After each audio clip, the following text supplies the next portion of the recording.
and I'm not very proficient at being a master of ceremonies with this format anyway. So if you need to ask a question or want to interrupt me or correct me or whatever, please feel free to just make some kind of a hand motion or just start speaking, and we'll try to acknowledge it. I'll try to keep my hand away from my camera like that. Also, the only other introductory statement that I wanted to make was, this is not Stump the Rabbi. It's not a game show, even though it might look like it on our monitors. It's not.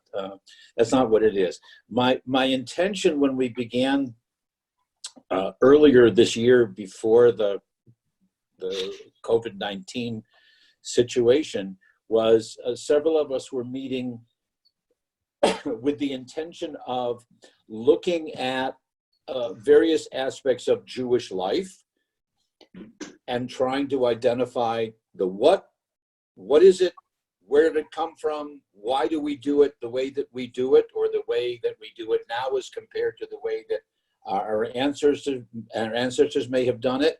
When do we do it? How do we do it? What's different in the way that we may observe and commemorate different aspects of our Jewish lives in the 21st century? And now, of course, we would add the extra dimension of the difficulties of being in the virus situation also. But and we wanted to look at we began with the life cycle, what I jokingly called from womb to tomb, and then we talked in terms of some of the background of some I guess what you might call underlying principles of Jewish life, where they came from, and two examples. One is that the choices that we make in life, which traditionally were referred to as the mitzvot, the commandments that came from God, of which there are 613 in the Torah. I translate that, a mitzvah, as a life sanctifying act, because I believe so much of what we try to do in our Jewish lives is affirm life and add meaning into life and the decisions that we make. We choose life. That's another one of those underlying or overriding principles, whichever description of the posture you want to choose. Another one, so if choose life and if sanctifying life is one of those underlying principles that affects everything that we do in our holidays, in our life cycle observances, et cetera, another one is that what happens in this life as opposed to in the afterlife, what happens after death, but what happens in this life, it always takes priority, and how that we didn't get a chance to talk about many examples or illustrations of that, but that's one of the underlying statements or overriding statements, again, that I keep coming back to. So we did spend some time on those, following through with that. We're now up to, now that we're returning into the practice or for the program, we're now into the festival cycle, the Jewish holidays and holy days. We started talking before we were rudely interrupted by this situation that we all face. We started talking about with the various terms that Jewish history and the different codes of Jewish law and Jewish practice. Some of the days are referred to as a Yom Tov. And if those of you refer, Steve did a thing this morning that had a lot of Yiddish in it. But so if you know the phrase Good Yontif, Yontif is a Yiddishized or a Jewishized pronunciation of Yom Tov, of good day. There's also Chag. Chag is another word for holiday or festival. You may remember the Hebrew phrase Chag Sameach, have a joyful or a happy holiday, if you will. But there are some other names. When we talked about Rosh Hashanah, we recognize that Rosh Hashanah is not only the new year that we celebrate when we sound the shofar in the fall, but there are actually 4 different Rosh Hashanah observances in the Jewish calendar. There's the Rosh Hashanah, again, that we mark we frequently refer to it in a facile way as the birthday of the world, and that's the Rosh Hashanah on the first day of the Hebrew month of Tishri, when we change the year. So now we're in the year 5780, but the first day of Tishrei is actually the first day of the 7th month, not the first month. But we mark that as the major day of Rosh Hashanah. The second Rosh Hashanah is the Rosh Hashanah for the Torah, the birthday of the Torah, if you will. That's the new year when we end the cycle of reading the Torah on the Simchat Torah and then start to read all over again. The third Rosh Hashanah we observed 2 months ago, and that's Tu B'Shvat. That's the New Year of the Trees, Jewish Arbor Day, if you will. And then the fourth we just observed about 3 weeks ago, 3.5 weeks ago, which is the Rosh Hashanah, or the New Year for the kings or for the princes. It was the first day of the spring month, the month in which we find ourselves now, the month of Nisan. I'll be talking a little bit more about that in a few minutes. So those are the 4 Roshei Hashanah in Hebrew, the official Rosh Hashanah New Year observances. So Rosh Hashanah that we sound the shofar is also known as Yom Teruah, the day of sounding that call to assembly, or Yom HaZikaron. It's a day of remembrance, if you will. The days between Rosh Hashanah and Yom Kippur, those 10 days are known as the Aseret Yemei Teshuvah, the days of repentance. So there are any number of different words and phrases that refer to the holidays and the observances. One that we're going to be encountering also in some of the comments that I'll make today is the Hebrew word atzeret. Now, those of you who have been to Israel, if you're walking along or driving along a street and you get to the end, you get to the intersection, and there's a certain geometric shaped sign that's usually red, and there's a palm that's held up like this, and it has the Hebrew word atzor. What do you think it means? To stop, right? Okay. All right. Well, atzeret in the Torah, atzeret is a stopping day.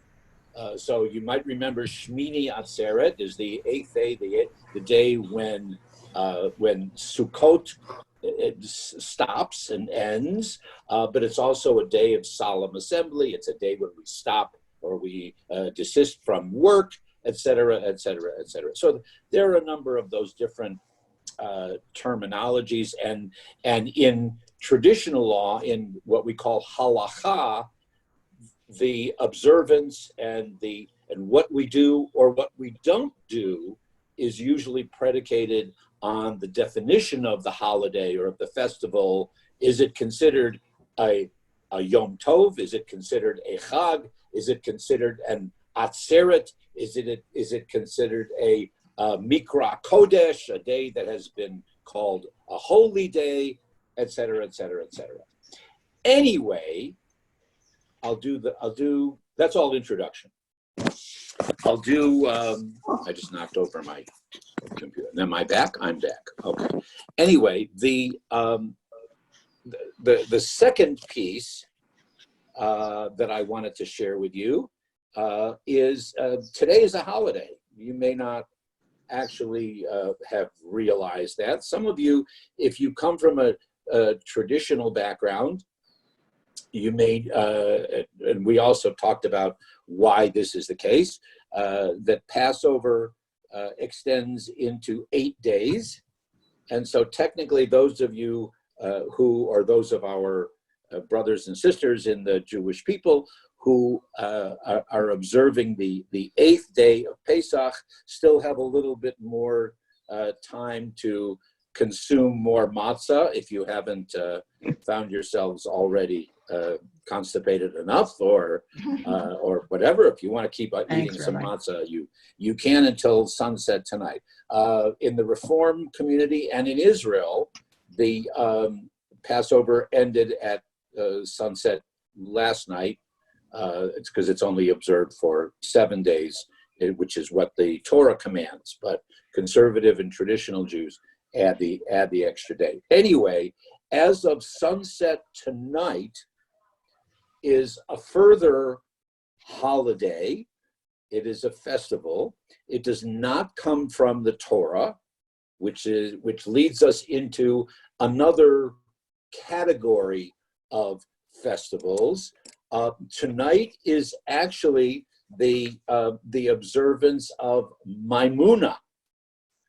So if any of you, Maimuna is a festival that began in the Moroccan community, actually the Moroccan Sephardic community, but now because the state of Israel, for example, and even in North America or Australia or Europe, wherever there are larger collections of the Jewish community now, and there's a lot of mixing together of Ashkenazi and Sephardi customs and recipes. I don't know how many of you ate rice during Pesach, for example. That's now acknowledged to be permissible throughout the entire Jewish world, whether you're Ashkenazi or Sephardi, you can eat rice and some other titniot. But anyway, Maimuna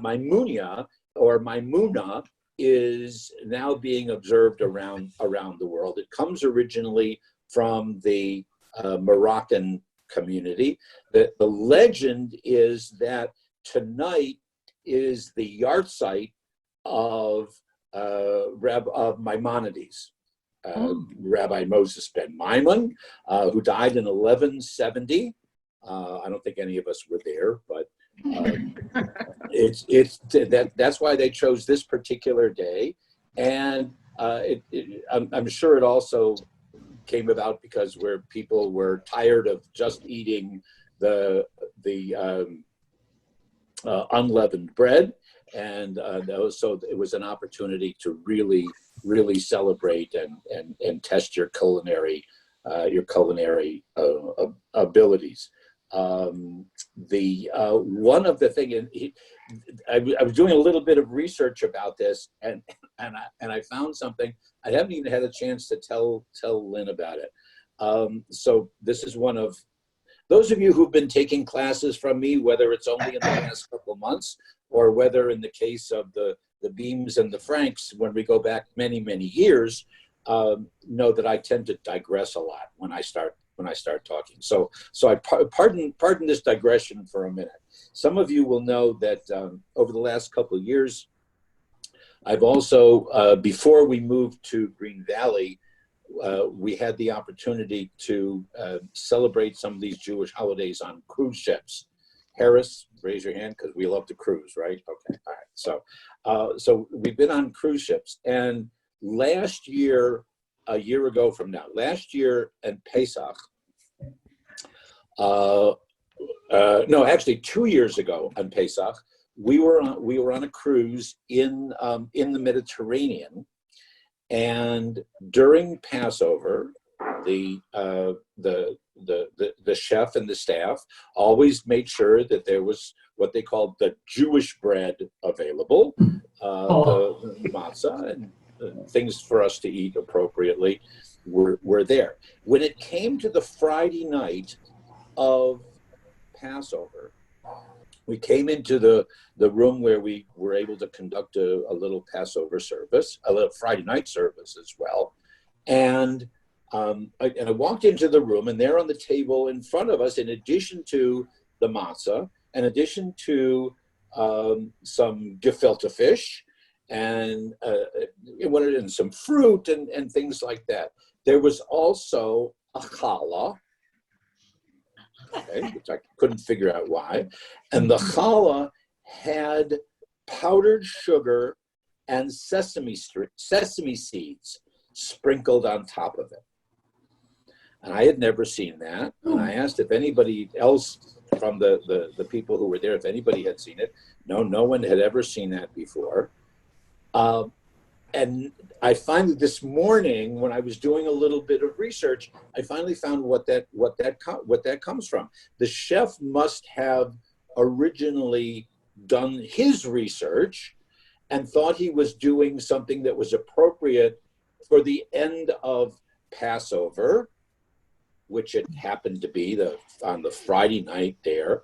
And he had somehow found this recipe for a special challah that had powdered sugar and sesame seeds sprinkled over it that came from the Moroccan community. So I don't know what kind of a cookbook or he had found, but he thought he was doing the right thing. And when I asked, I said, "Where did this come from?" He says, "I don't know. I found it in a book. I thought it was the right thing to do. Did I offend you, Rabbi?" I said, "No, you didn't offend me. It was just something I had never seen before." But now I understand it's part of the Moroccan community and part of their history and their ethnic background to celebrate Maimuna. Anyway, so I don't think that there's any special greeting, but I wish you a happy Maimuna. And if you happen to be baking a special challah tonight, make sure you spread some sesame seeds on it and whatever. Okay, so I'll pause for a moment. And just ask, did anyone have any, because of the unique circumstances, the tragic circumstances in which we all found ourselves for this Passover, for this Pesach? I don't want to get back into a whole lot of discussion about Passover and where the different customs came from, or whether 4 questions, 5 questions, 4 glasses of wine, 5 glasses of wine, what Elijah's cup is doing there, where the Miriam's cup came from. But did any of you, in the Zoom Seder in which you participated, or the research that you might have done, or the asking around, or the answers that you heard, did anyone come up with any new particular insights that you would wish to share with all of us because of the way Passover was observed this year? So I'll just throw that out, and I'll sit back and listen for a minute. The only thing we did differently this year is we added Miriam's cup of water and an orange to the Seder plate. And I found it, interestingly enough, in a Haggadah that our kids mailed to us from Chicago so that we could all have the same Haggadah during our Seder. Uh-huh. And did they explain the water for Miriam and the orange? They did. Very briefly. It was, just this little tiny paragraph about, God gave her the water. Miriam's life as she wanders with the children of Israel for almost the entire 40 years. Miriam's life is referred, she was the source of water, not in any one place, although there are, again, illustrations and references. But when she does die, the phrase is that the source of water that nourished all the Israelites has dried up in that sense. So anything, whether it's an extra cup of water or something, they do that. And the orange is, some of you, I included it in the Seder that we recorded here. Susanna Heschel, Professor Susanna Heschel, who for a while was for those of you with Cleveland connections, Susanna, who's the daughter of the famous Rabbi Abraham Joshua Heschel, but Susanna was the Abba Hillel Silver Chair of Jewish Studies at Case Western Reserve University in Cleveland. For those of you that have the Cleveland connections, I can throw that out. Susanna had said something about that why isn't Miriam mentioned in the Haggadah, the traditional Haggadah text? And one of the Orthodox rabbis, a very well-known Orthodox rabbi and authority, responded and said, on the day that there's an orange on the Seder plate, there is when we will put some reference to Miriam in the Haggadah, which there's two ways of thinking of that. You know me well enough to know that I don't necessarily defend all the Orthodox thinking and statements, but on the one hand, that's what led to feminists and those who support equality, certainly in Jewish practice, said, okay, then it sounds like this Orthodox rabbi is giving us permission to have an orange on our Seder plate. So therefore we can do that. But what the Orthodox rabbi was saying, which a lot of less knowledgeable Jews are aware of, is that Moses isn't even mentioned in the Haggadah. God is the hero of the Haggadah. God is the hero of the Passover story. Moses isn't even mentioned. So if we're not mentioning Moses, why does Miriam think that she should be mentioned? Kind of thing. So there's two ways of looking at it, which is also a very typical Jewish approach, whether it's traditional versus liberal, whether it's Ashkenazi, Sephardi, whether it's the followers of Hillel or the followers of Shammai. There's always this tension in understanding things in Jewish law, especially like where do these customs come from? How do we celebrate them? How do we observe them? Climate and geography come into play. Our understanding of history comes into play.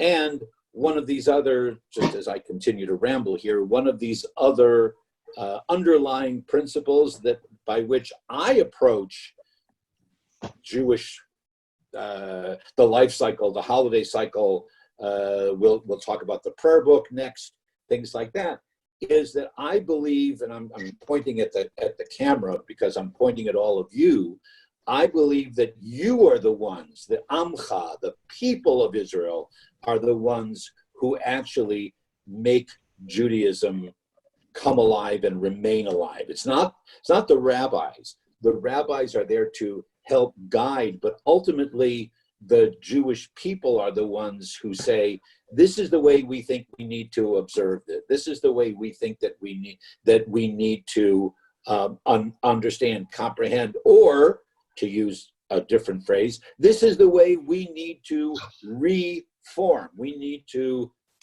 progressively adapt, modernize, and reestablish who and what we are, what we do, what we say, our language, our approach to things. So this all follows into that kind of thinking.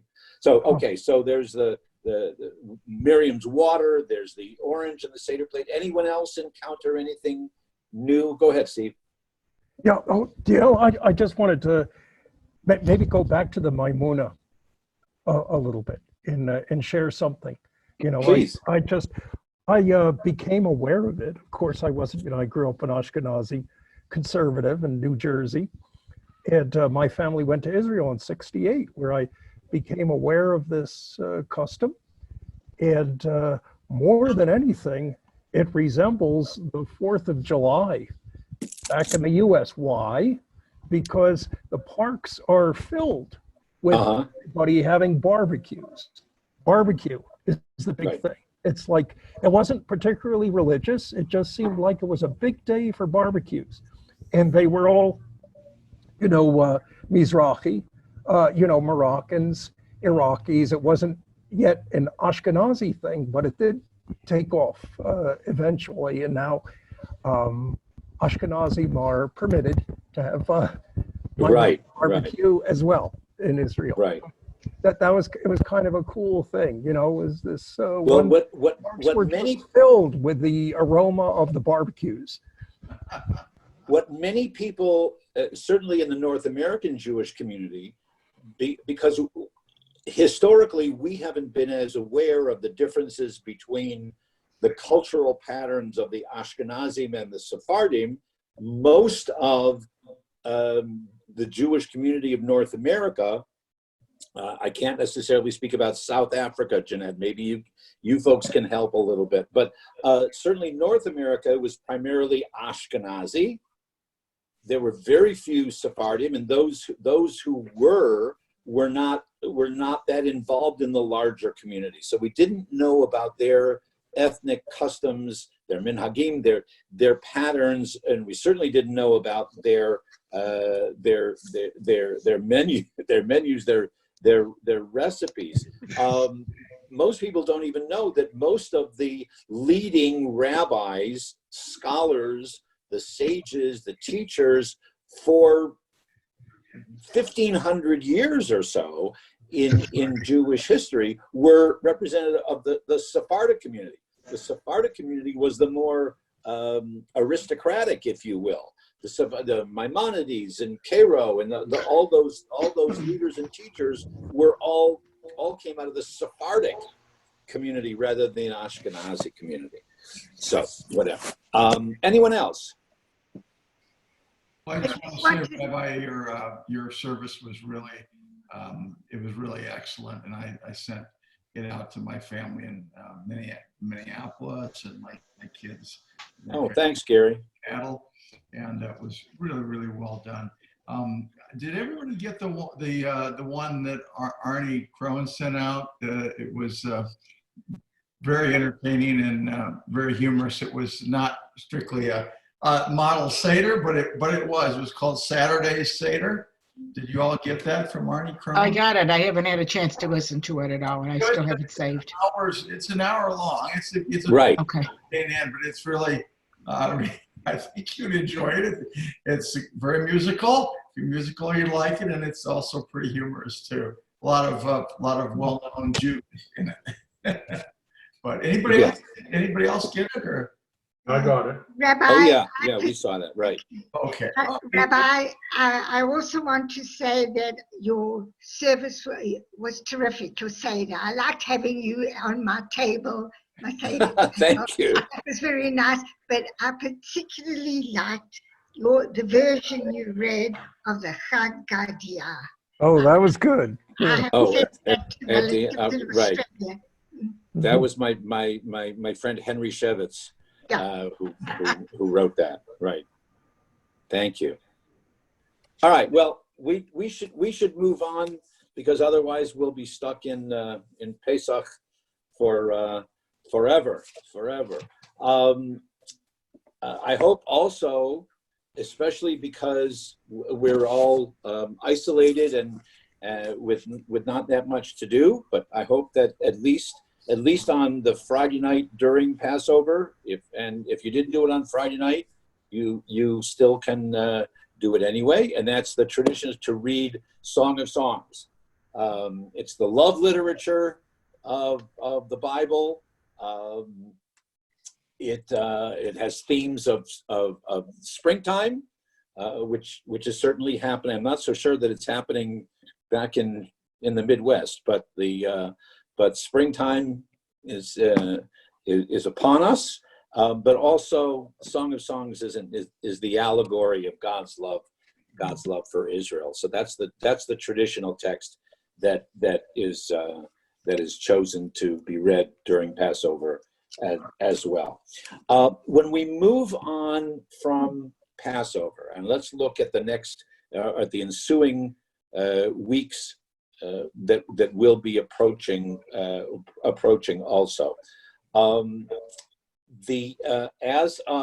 today's the 16th.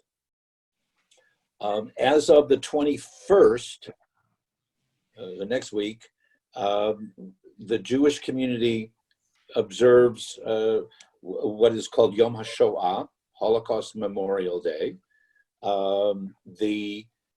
In Israel, the day is known not only as Holocaust Memorial Day, as Yom HaShoah, but Yom HaShoah v'Hagvura.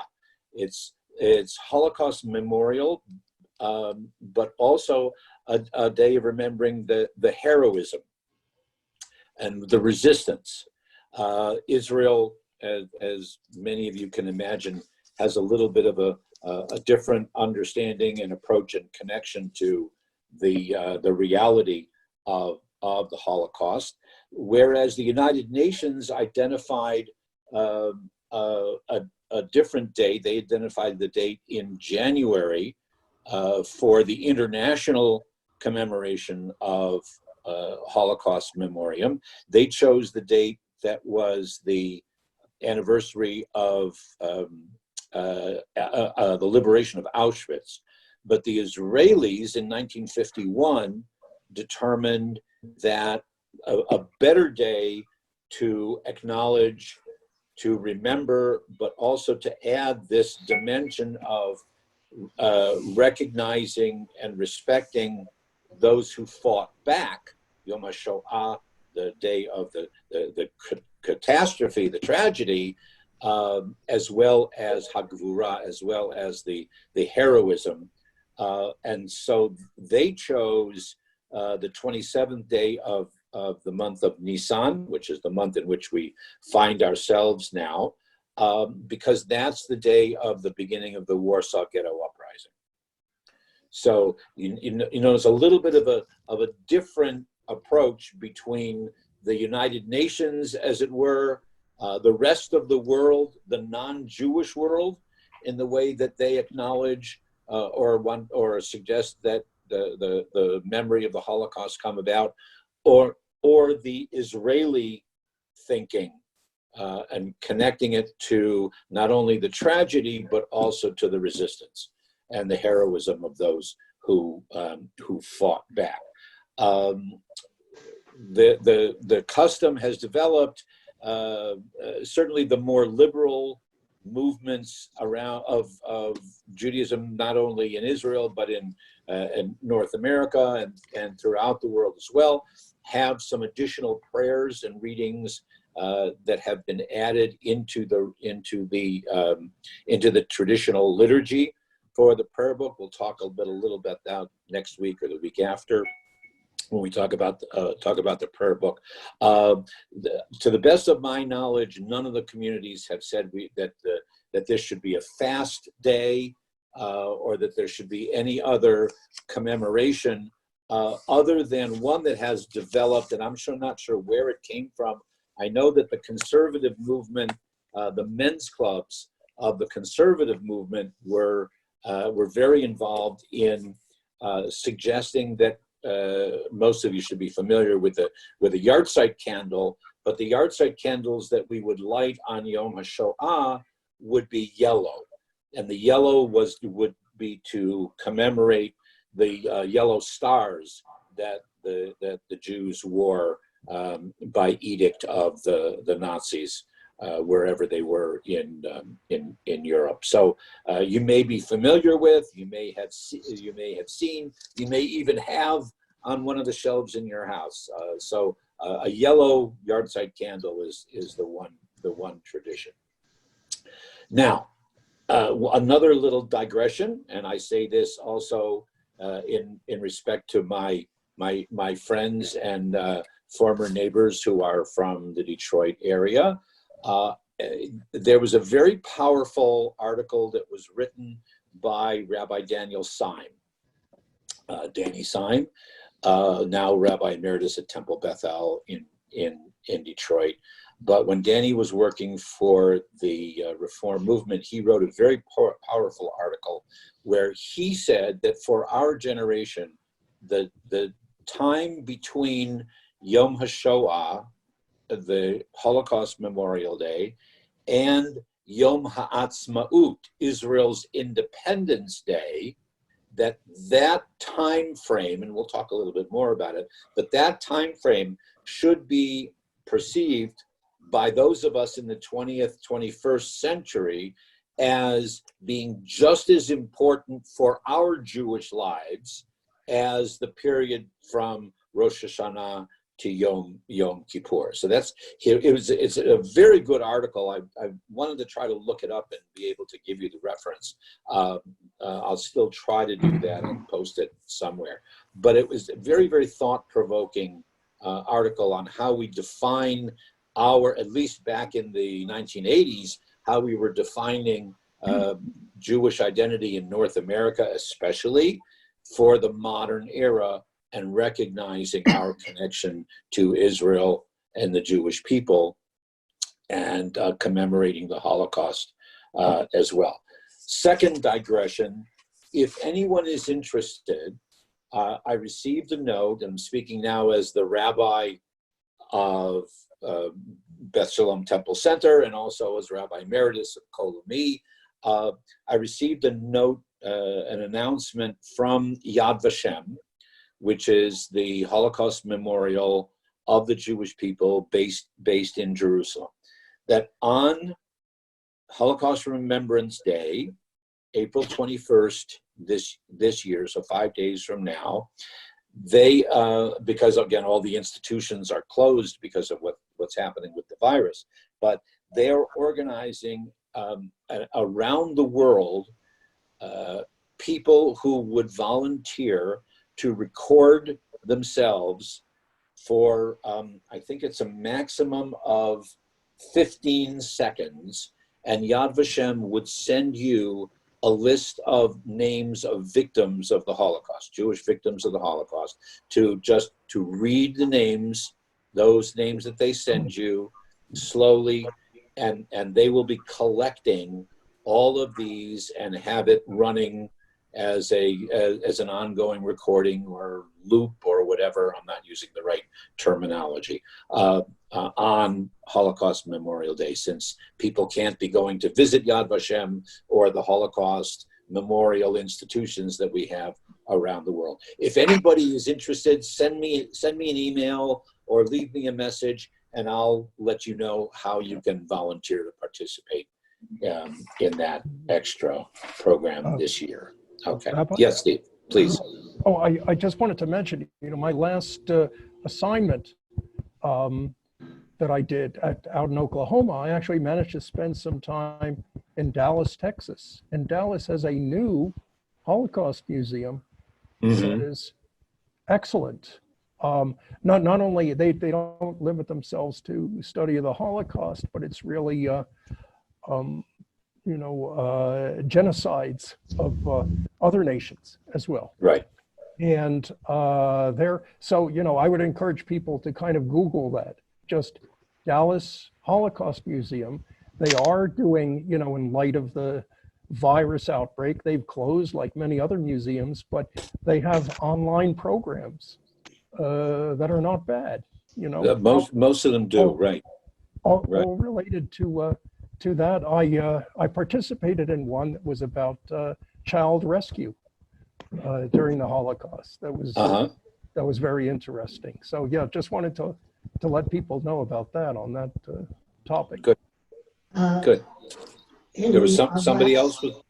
In last week's Jewish Post, there was an article about the Holocaust Museum in Tucson, that Yes. they're going to have a program on Sunday from 2 to 9, and on Monday from 9 to 2, and they will have video testimony provided by local Holocaust survivors and held in the Jewish History Museum archives. It will be presented throughout these 12 hours. And to be a part of it, it is scheduled to be available on the museum's website and circulated by the Jewish Federation. So we can go to the website of the Holocaust Museum here, right here in Tucson, and hear the testimony of the Holocaust survivors in Tucson. Right. Thank you, Marcia. Yeah, we was going to get to that as well. Okay. 1 week after Holocaust Memorial Day. So this year it will be on the 28th. of April winds up being the 4th day of ER in the Hebrew calendar. That becomes Israel's Memorial Day, when it's an amazing experience, sadly, but Israel remembers all of not only her soldiers who have been killed in the line of duty, but also victims of acts of terrorism and other tragedies in the almost 72 years of Israel's existence. And actually, some of the stories and some of the graves that are visited in the various cemeteries, of course, go back before the War of Independence and Israel's establishing its independence in 1948. It's a very sad day. There's a moment during the day when sirens go. I think it's like 10 o'clock in the morning. Sirens are sounded around the country, and everything stops. Everything stops for. No matter where you are, you stop Absolutely. and get out of the car and spend 1 minute in observance of this. Exactly. Sirens go off and everything else. On the freeway and everything Right, just no matter where you stops, are. and people stand at silent attention. Helene, do you want to say something? Oh, okay. So it's a very sad day, very solemn day. Most things are closed, and then it is when that evening transitions into Yom Ha'atzmaut, into Israel's Independence Day, which is the 5th of ER, representing May 14th, 1948. So this will be the 72nd day of Israel's independence.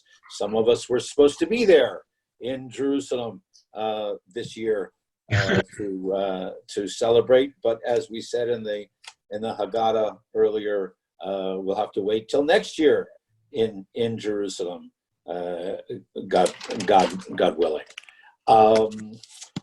Okay, so and again, I would make a reference to those who see the period between our commemoration of Yom HaShoah, the Holocaust, and then into Israel's independence. That period of time as being as important for our generation of Jews, and the way that we see our Jewish identities as being just as important as from Rosh Hashanah to Yom Kippur in a spiritual sense. So one identifies us. Sometimes when I'm in Israel, I like to kind of point out to people that there are two ways of looking at our Jewish identities. And unfortunately, when you do this in an audio-visual way, it comes out as a cross. But I don't mean it as a cross. I mean it as two planes that interact. So there's the vertical plane, which is our history, and then there's the horizontal plane, which is our particular position in the Jewish world as it is today. And at that particular spot where the two planes intersect, I can't do it with two hands because my iPad was falling off. So, but at that particular spot, that's where we stand at this particular time, where we are today, and the prayers that we recite, and the songs that we sing, and what we eat, and what we wear, and what we say to each other, the expressions that we use, et cetera, et cetera, et cetera. That's where we are at the intersection between our position on Jewish history and our place in the Jewish world. So that's that. Anything else with this, where we have been for the last 2 weeks or so in preparation for Pesach, celebrating Pesach. Now we'll anticipate Maimuna tonight, and then next week, and then the week after, we have Holocaust Memorial, then we have Israel's Memorial Day, and then we have Israel's Independence Day. What came to mind when you were talking about Israel's Memorial Day is the standing and the silence and having people all together, is the day when the Twin Towers fell. And every year they have a time of silence. Mm-hmm. That's throughout the United States as a memory of that time. So it's like people take how things were once done and how they're done today. I remember back, closer when we all experienced the tragedy of 9/11, people were saying to each other, "Did you know anyone who was a victim? Did you know anyone? Did you know anyone? Did you know anyone?" Sadly, just as I'm looking at faces here on the computer, there are those of us who have had other very sad, tragic moments where we identify with mass shootings and killings and now in this virus situation. Do you know anyone? Is this a time to particularly remember anyone and how life has changed and will continue to change? And then we wonder of not only what the immediate effect for us is going to be, but a generation from now, 2 generations from now, how are people going to think back on what we did, what we said, how we responded to these tragedies?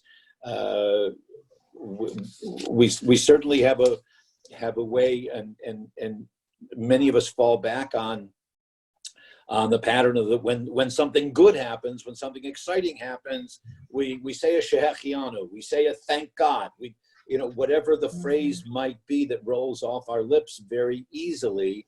Yet when the tragedies come, because they do, what are those symbols, what are those phrases that we are going to start to use to acknowledge these moments, these extended moments, these very painful moments that we are now living? And what will 100 years from now or less, and I can't even conceive of what the medium would be by which people would be sharing this kind of a class or a discussion, but someone would be saying, maybe it'll be a rabbi who will be saying, and as a result of this particular their community that endured such and such during the COVID-19, whatever it might have been, this is the custom that community, not just in Green Valley, but in North America or wherever around the world, this is the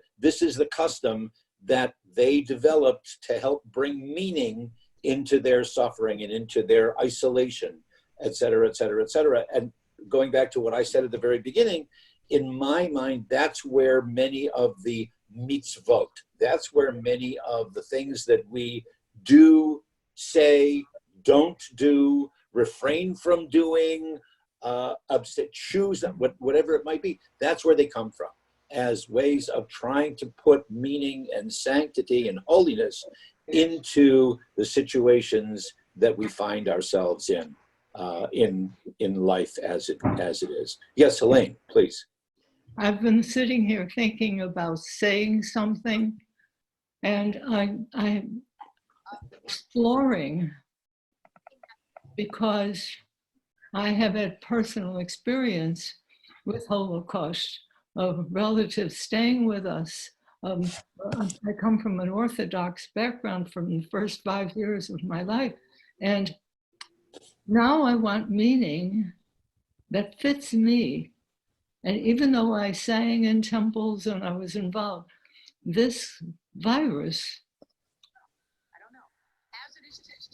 is enabling me to question who I am, where I am, and what I really believe. And I thank you for doing this. Oh, you're welcome. I'm sorry that some of you will know that we were supposed to have a workshop that Elaine was going to be leading for us it was in March, I think. So as soon as we can, we're going to reschedule it Oh, I'm so we can learn from your wisdom. I'm only thinking of possibly getting someone. I can be a guest on Zoom, but having you, Rabbi, or someone set up a Zoom where I could talk about what is necessary for all the children, Jewish, any kind, in this world in order to deal with the death and dying that's going on. And I do have truly advanced and accepted nationally. In fact, today I received from my graduate school that they want that handout of mine, that we were going to give that handout out. Mhm. I did. In fact, they have it at the temple office. They're sending it to everyone because there's guidelines in there that can help people today. Because if we're upset over this virus, think of the children who need Yes. understanding, and I could help with that. So maybe one day I'll do a Zoom with somebody. We will look forward to it and try to set it up. Thank you. We'll see. Okay. I want to move on. One of the familiar Psalms, the phrase is, teach us to number our days, O Lord, that we may acquire a heart of wisdom. So this is the time of year when we number our days in a few different ways. The number to keep in mind is 50. 50 days, especially. It's easy to remember because it's 7 times 7, 7 weeks plus 1. Now, everybody remembers from the end of the Seder, one, who knows one? Echad mi yodea, there's one God. So over there's 7 weeks and one God, so that gives us the number 50. That's one way of looking at it. The way the Torah looks at it is that you start the counting from day 2 of Passover, rather than starting from day 1. If you start from day 1 would be the 50, but the Torah says we're going to start on the second day, and then there'll be 7 weeks. So 7 times 7, that's the 49, and then the first day, that makes the 50. So whichever way you want to approach it, you'll write your own sermon and you'll teach it however you want. So the 50 days after Passover, or literally 50 days after the second day of Passover, 49 days after the second day of Passover. In the Christian community, it's known as Pentecost. But our festival has a number of different names, some of which you may be unfamiliar with. But the first is Chag HaBikurim. The Chag is the festival, and Bikurim. Some of the people who studied the Torah study the other day, we encountered that term. The Bikurim are the first fruits. Okay, the Bechor is the firstborn son, or the firstborn male offspring. But the Bikurim are the first fruits, because 50 days after Passover, it marks the spring harvest. So Chag HaKatsir, which is the threshing of the barley. So that's another name for this holiday or festival in the Torah. It's also referred to in a different text, and these are all my feeling. This is, again, if you want to talk about this more, come to a Torah study class on Saturday morning, but it's probably a different author or a different editor from a different time in a different community. So they had a different name for the holiday. Some refer to it as Chag HaBikurim, some refer to it as Chag HaKatsir, and some of it referred to it as, I used this word before, an Atzeret. It was the spring Atzeret. It was the end of the festival season. that began with Passover and now has continued all this time. Passover was the beginning of the year, and the springtime was the beginning of the year. It was the first time of a pilgrimage festival where people were supposed to come and come to the temple. But in Passover, they brought, remember, a lamb, the Paschal lamb, the lamb that referred to Pesach. So they brought their Paschal lamb. But now the next pilgrimage festival is this Chag Hekatzir, the barley harvest festival, Chag Bikurim, the first fruits that were all starting to grow in the spring. Atzeret, it was a time to stop your work, stop your gleaning of your fields, and make pilgrimage up to Jerusalem. That's what the celebration, the observance was in the Torah. It was agricultural. It was related to the spring festival. As a result of that, I'm not so sure, even to this day, but I would surmise that even to this day, most of the kibbutzim in Israel still observe this particular holiday, and I'm avoiding using the name that we're most familiar with, but they still observe this particular holiday as Chag HaBikurim. And the children bring first fruits. It's an agricultural celebration, and there's a lot of Israeli dancing and singing and celebration, as opposed to the, shall we say, theological, the religious, the spiritual meaning that later Judaism has placed upon this holiday, which most of us know as Shavuot. Oh. If you have a different pronunciation, it's Shavuos. But Shavuot, because the word Shavuot is actually a play on words. Shavua means a week, because it comes from the word Sheva, which is 7 days make the week. But Lishboa is also to swear an oath. It's also to make a promise. So Shavuot is also the commemoration of the oaths, of the promises that the children of Israel made in accepting the Torah, the 10 Commandments that Moses brings down on Mount Sinai.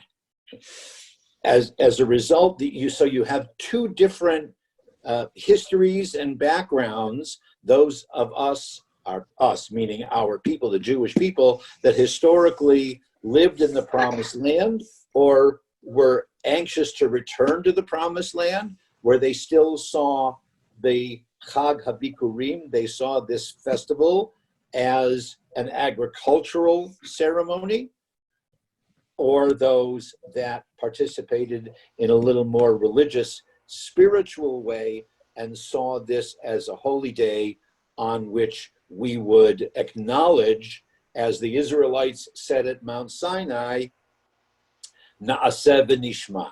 Everything that we hear, we will do. They said it in the opposite order. They said they're going to do it before they actually hear it. That's another opportunity for a sermon or a class at Torah study of why it's in the other order. They will do it before they hear it. But that's what our people said at Mount Sinai, according to the text.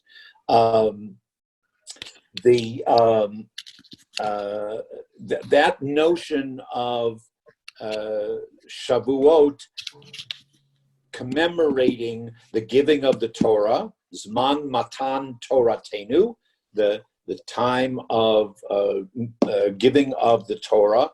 It's in the Torah itself. There's no date that's necessarily assigned to it. There's legend, but there's no specific date connecting the festival of Shavuot to the revelation at Mount Sinai. Comes from the Talmud.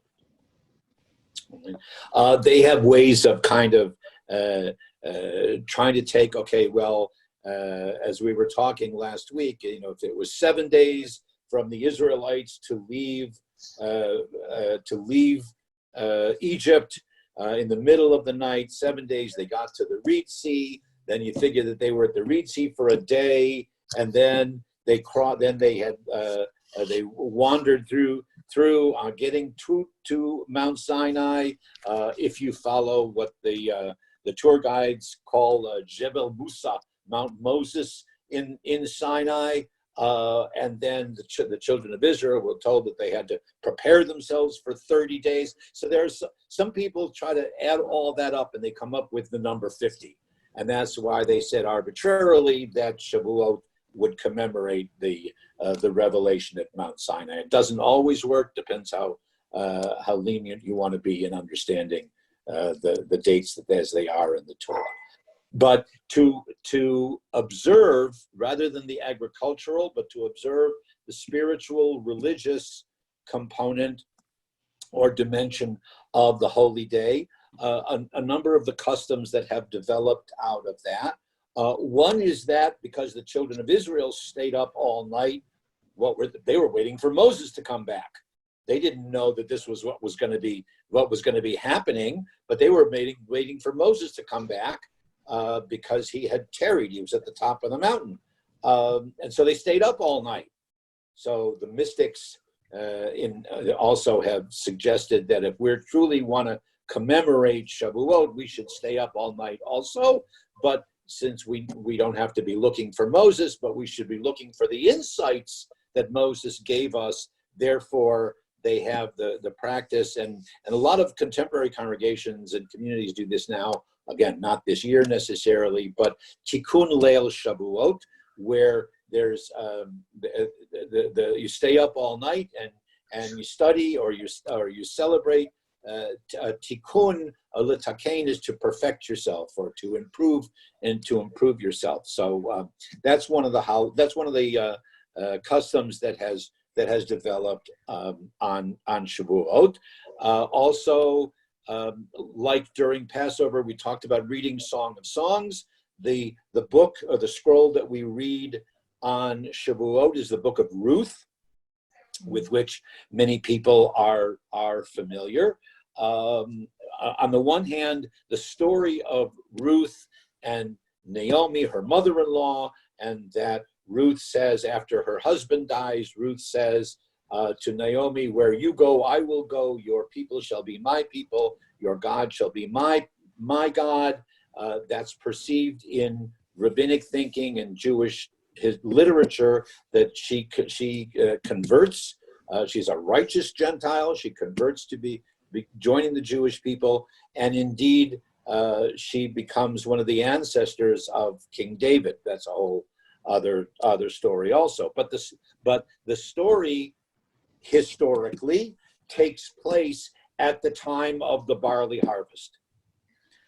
In the story of Ruth, there's no particular connection that says, aha, this was the anniversary of the children of Israel receiving the Torah. That's not there. But there are references to the time of year being the spring harvest, Chag Hekatzir.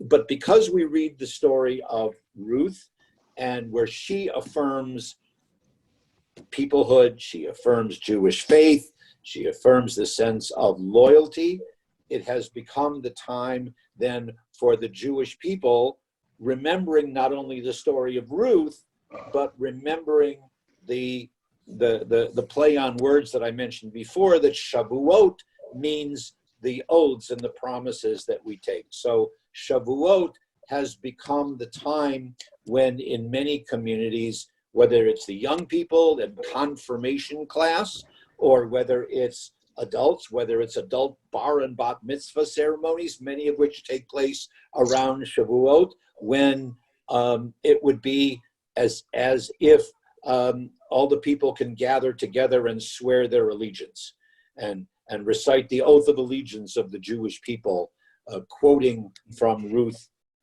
for example. Now, that's not the history of confirmation. Again, that's kind of the two of them have been linked together, and I'll talk about that in a minute. But one of the other strange, we always thought it was strange, customs that some of you might be aware of for Shavuot is, what's the menu? What do you eat on Shavuot? Dairy, Blintzes, Dairy, cheesecake, right. Blintzes. and Blintzes, cheesecake. that's one of my favorites. Okay, all right. And has anybody ever heard an answer, an explanation of why you eat dairy on Shavuot? No. It's a custom. Tradition. It's a custom that came from where and why? No. I'm searching here to see if anybody is raising a hand. There's a phrase with which we are all familiar when we talk, and I don't mean from a Broadway show. I mean from the Torah or from Israeli folk songs. Eretz Zavat Chalav Udvash. Okay, that Israel is a land flowing with milk and honey. Honey, right. All right, and so because it's our connection to our people that sow things with milk and honey, that seems to be the origin of the custom. It's not a mitzvah in the sense of a commandment. It's not listed in any of the order of the commandments, but the tradition or the custom is to eat something that reminds us of our connection, not only to the Jewish people for Shavuot and the Torah, but to the land of Israel, which is the land of milk and honey. That seems to be the origin. Go ahead, Doctor. Yeah. Just a little historical footnote to something that you had mentioned about the Tikkun Leil Shimurim, staying up all night, studying Torah. There is a theory that actually does have some scholarly adherence that a number of Christopher Columbus's crew, and perhaps Christopher Columbus himself, were conversos. Right. Were Right. converted Jews. It's established that his ship's surgeons avowedly were. I hadn't heard about the and- surgeon. and- I knew the cartographer. Yeah, well, that was Americo Vespucci, was his navigator, and he was the one who first sighted land when they discovered America, of course. And according to some theory, I'm not sure what all the details are, what the full basis is, but it wasn't his turn to be on call. He was just staying up because he was a converso Jew, and he was following this custom of staying up, because that it's been figured out that works out to that night. That was the time of year.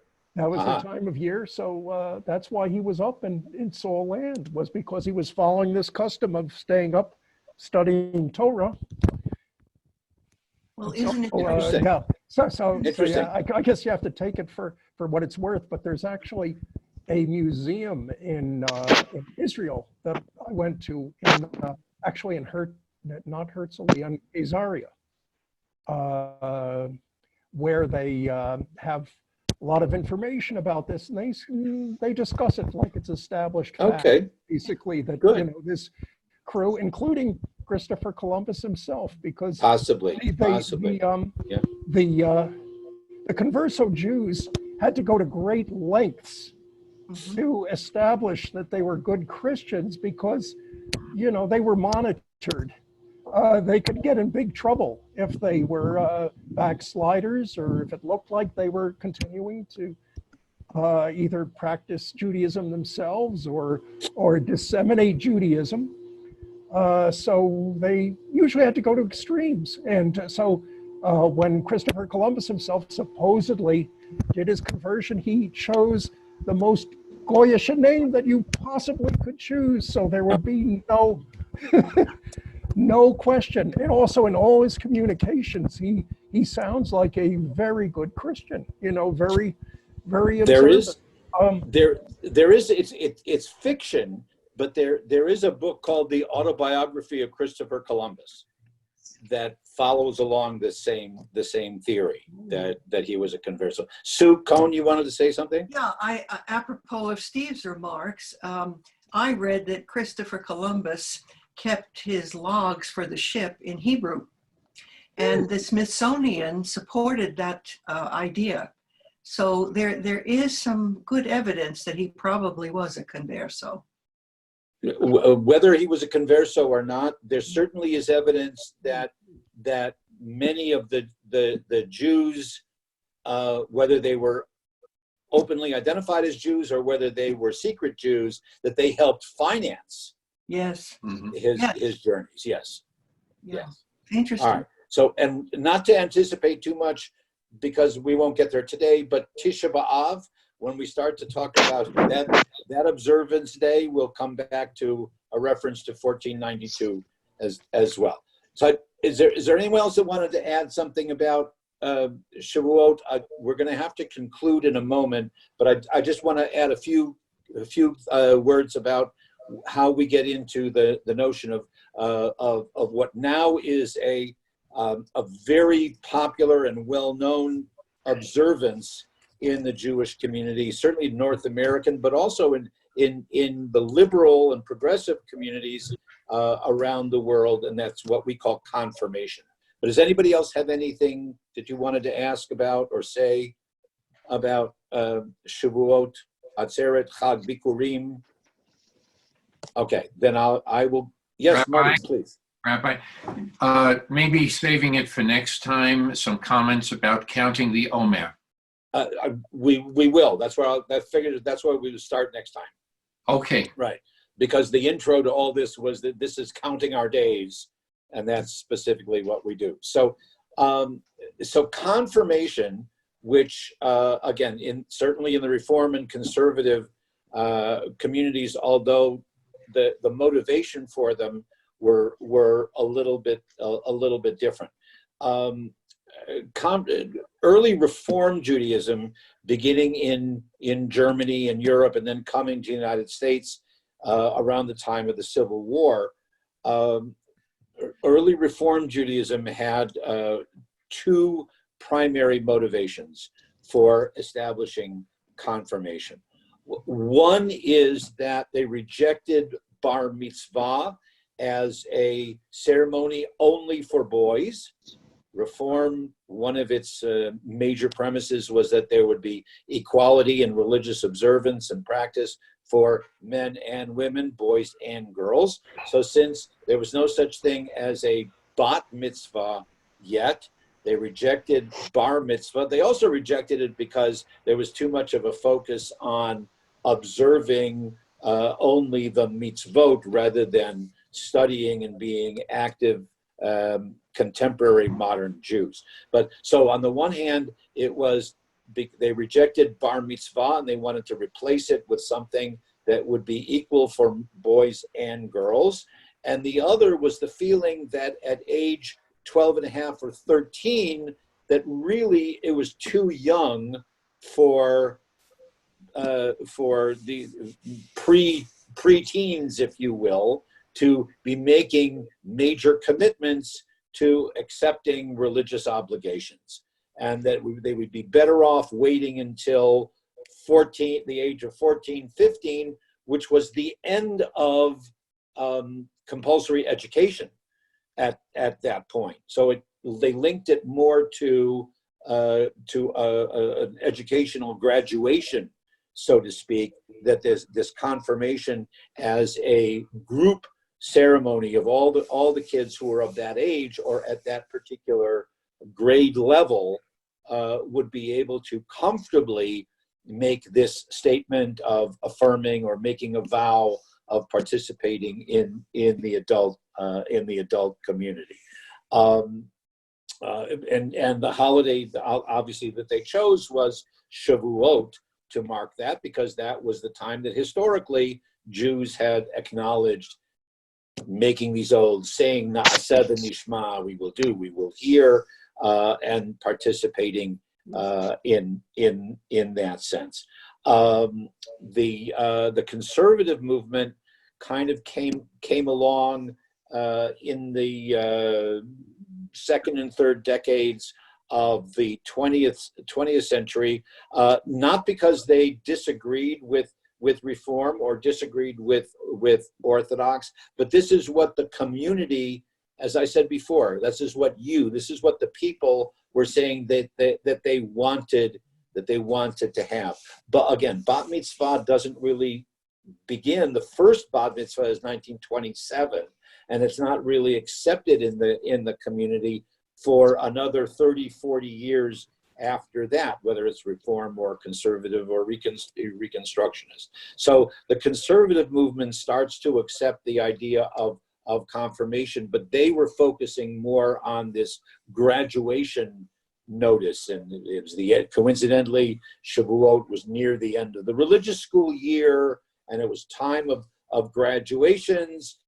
More and more people were comfortable with the American or whichever community around the world they might be, but certainly in the American society, where age 15, 16 was when you get your driver's license. That's when there were some very obvious celebrations. I'm not sure when they started calling it, but Sweet 16 was a memorable moment for our teenagers, and so they kind of linked it to them. So that's where I'm going to hit the pause button for today, and I invite you to come with me again next week, and then the week after. We're going to talk about counting of the Omer. We're going to talk about the period of 3 weeks over the summer that leads up to Tisha B'Av that we mentioned a little bit earlier. And we'll take it up to finishing through the summer and the anticipation of the High Holy Days, which will be an entire discussion for themselves. But then I had promised people that we would spend some time talking about the prayer book, talking about the structure of the prayer book, what happens in various different religious services, if you will, and then we'll see where we go from there. If people are interested in continuing to meet, we can meet. And like I said, as long as it's not stump the rabbi, but I don't mind if it's ask the rabbi, and we can go wherever you wish. So I'm going to turn it back over to our worthy president, Ruth Ann, and she can conclude things for us. Thanks for being Thank you, with us. Rabbi. Thank you, Rabbi. Thank you, everybody. Thank you. Thank you, everybody, for attending. I'll send out an invite via e-blast when it gets closer, because people tend to misplace them. Plus, we were talking about the Tucson celebration of Holocaust Remembrance Day. Everybody should have gotten an e-blast about that. I got mine that Stacy sent out. Otherwise, anybody has any ideas? Ruth? I have a question. I wanted to know if the rabbi was going to do another Friday night service. As a matter of fact, we just a couple hours ago, we just firmed up when we're going to record it. Going to record 2 more Friday night services so people can choose which one, or alternating whichever they would like. It'll be done not for tomorrow, but it will be done for in time for a week from tomorrow. And then also we're talking and developing a model by which we can have some Misha Berach healing prayer moments also that are available. Thank you. I thought that one you did was very good. And Well, thank you.